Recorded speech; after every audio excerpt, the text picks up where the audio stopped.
हरे कृष्णा मित्रों, कैसे हैं आप सभी का बहुत बहुत स्वागत है मेरे यूट्यूब चैनल पर। तो आइए आज मैं आपको बताने वाली हूँ। आपने सुना होगा कि एकादशी के दिन यदि किसी की मृत्यु हो जाती है तो क्या होता है। सबसे पहले आपने यह बात अवश्य सुनी होगी कि एकादशी के दिन यदि किसी की मृत्यु हो जाए तो उसे सीधा स्वर्ग की प्राप्ति होती है। तो ऐसा बिल्कुल भी नहीं है। यदि आप यह सोचते हैं कि एकादशी के दिन किसी की मृत्यु हो जाए तो उसे सीधा स्वर्ग की प्राप्ति होती है, ऐसा कहीं नहीं लिखा है। परंतु हाँ, हमारे शास्त्रों में यह बतलाया गया है कि यदि एकादशी कोई व्यक्ति करता है, मान लीजिए अपने जीवन में हमने एकादशी करते करते और एकादशी के दिन हमारे प्राण शांत हो जाए, तो हमारा शरीर शांत हो जाए, तो क्या होगा। तो हमारे शास्त्रों में बताया गया है कि यदि जो व्यक्ति एकादशी का व्रत करता है, शुक्ल पक्ष और कृष्ण पक्ष के और नियम अनुसार करता है, जिस तरह शास्त्रों में दिया गया है, यदि उसी प्रकार से वह एकादशी का व्रत करता है, अच्छे नियमों से करता है, शुद्ध शाकाहारी है, भगवान का भजन करता है और दशमी के दिन से ही एकादशी के सभी नियमों का पालन करता है और द्वादशी युक्त एकादशी करता है और द्वादशी में एकादशी का पारायण करता है, दान धर्म करके पारायण करता है, तो बतलाया गया यदि ऐसे व्यक्ति के कि जो व्यक्ति एकादशी का व्रत करता है और एकादशी का व्रत करते करते और एकादशी के दिन ही जिस व्यक्ति की मृत्यु हो जाती है, जिस व्यक्ति का शरीर शांत हो जाता है, उस व्यक्ति को स्वर्ग की सीधा प्राप्ति होती है। तो आप बात करते हैं कि यदि हम एकादशी का व्रत करते हैं तो हमें स्वर्ग की प्राप्ति होती है या नहीं। बतलाया गया है कि यदि एकादशी का व्रत करते करते एकादशी के दिन मृत्यु हो जाती है तो स्वर्ग की प्राप्ति होती है। परंतु यदि एकादशी का हम व्रत करते हैं तो हमारी मृत्यु एकादशी को नहीं होती, अन्य किसी दिन हो जाती है, तो भी हमारे जो पाप हैं वे बहुत नष्ट हो जाते हैं, परंतु हमें सीधा स्वर्ग की प्राप्ति नहीं हो सकती, अपने कर्मों का भुगतान करना ही पड़ेगा। और यदि एकादशी करते करते हमारी एकादशी के दिन मृत्यु हो जाती है तो यह बतलाया गया है कि उस व्यक्ति को सीधा स्वर्ग की प्राप्ति होती है, सीधा नारायण के धाम को वह व्यक्ति चला जाता है, ऐसा बतलाया गया है। और कहते हैं एकादशी के दिन किसी मृत्यु हो जाती है तो उस व्यक्ति को एक दिन भूखा रहना पड़ता है, क्योंकि स्वर्ग में सभी देवी देवता व्रत रखते हैं, उपवास रखते हैं। इसलिए जो भी एकादशी के दिन आत्मा जाती है स्वर्गलोक, उस आत्मा को भूखा रहना पड़ता है। तो इसीलिए हम कहते हैं कि एकादशी का व्रत करना सभी के लिए परम आवश्यक है। सभी लोग एकादशी का व्रत करें, चाहे एकादशी के दिन मृत्यु हो चाहे ना हो, इससे हमें कोई मतलब नहीं, क्योंकि जन्म लेना और मृत्यु ये हमारे स्वयं बस में नहीं है, ना ही यह किसी के बस में है। तो इसलिए हाँ, यदि कोई गलत तरीके से ये फायदा उठाता है तो अलग बात है, परंतु हमारे बस में ना मृत्यु है, ना हमारे जन्म का कोई समय, कुछ भी हमारे वश में नहीं है। इसीलिए अच्छे कर्म करना हमारे बस में है, हमें अच्छे कर्म करना चाहिए।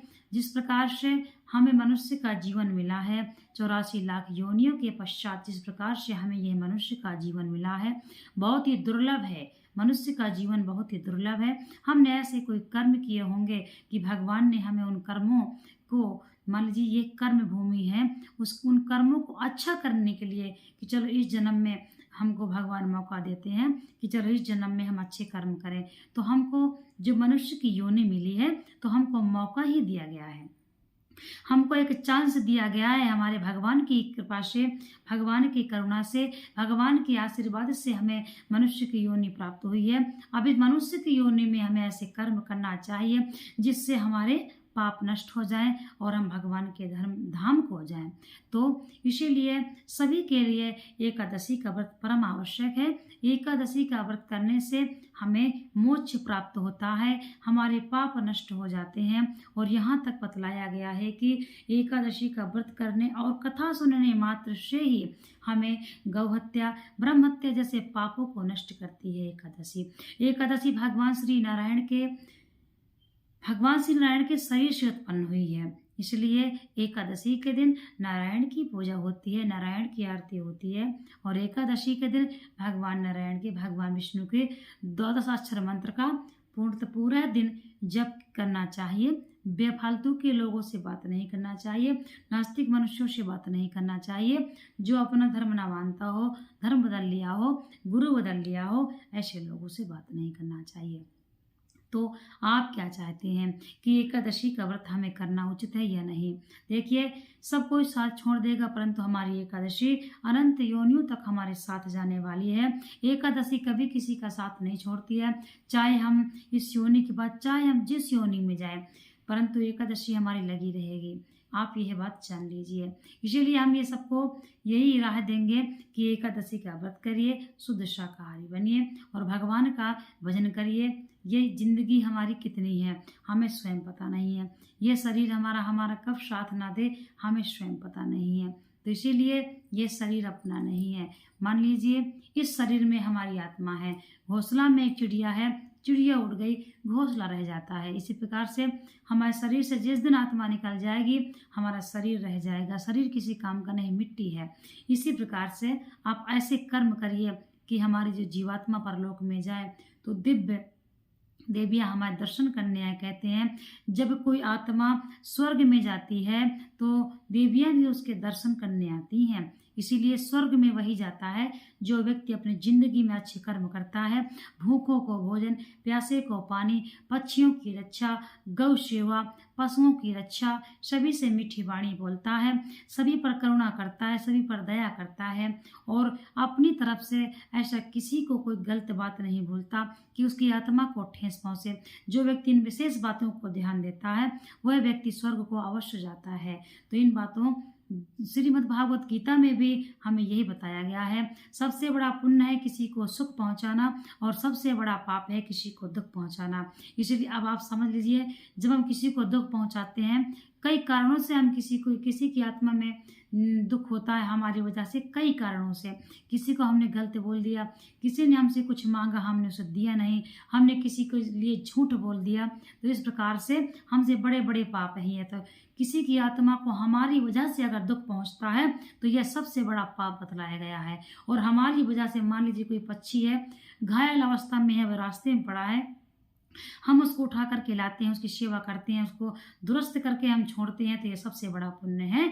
तो उसकी आत्मा को सुख पहुंचता है। तो वह सबसे बड़ी जिंदगी हमें अपने ढंग से जीना चाहिए, दूसरे के अनुसार नहीं, क्योंकि ये हमें खुद ज्ञात होना चाहिए कि हमारे लिए क्या अच्छा है क्या बुरा है, हम कैसे कर्म करें। श्रीमद् भागवत गीता आप यदि पढ़ते हैं तो आपको अपने कर्म करने का ज्ञान आ जाएगा कि हमें किस प्रकार से कर्म करना चाहिए। श्रीमद् भागवत गीता कर्म का ही सिद्धांत है। जब हम श्रीमद् भागवत गीता उठाते हैं, उसको पढ़ते हैं, तब हमको ये पता होता है कि आखिर हम यहाँ पर किस लिए आए हैं और हम यहाँ पर क्या कर रहे हैं। इसीलिए अपने शास्त्रों को पढ़ना अनिवार्य है। रामायण पढ़ें।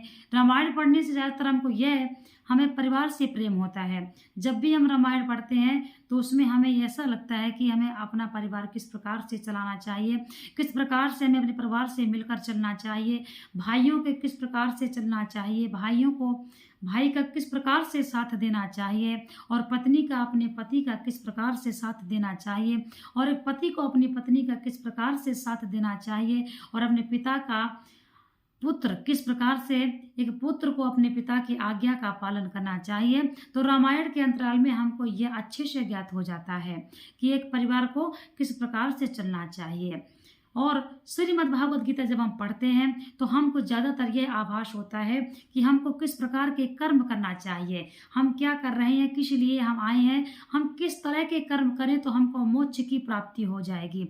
तो श्रीमद् भागवत गीता में जब आप पढ़ेंगे तो आपको ज़्यादातर यह अनुभव होगा कि हमें कैसे कर्म करना चाहिए। इसीलिए रामायण भी पढ़ना अनिवार्य है, क्योंकि हम गृहस्थ में हैं, हमको परिवार को लेकर के चलना है।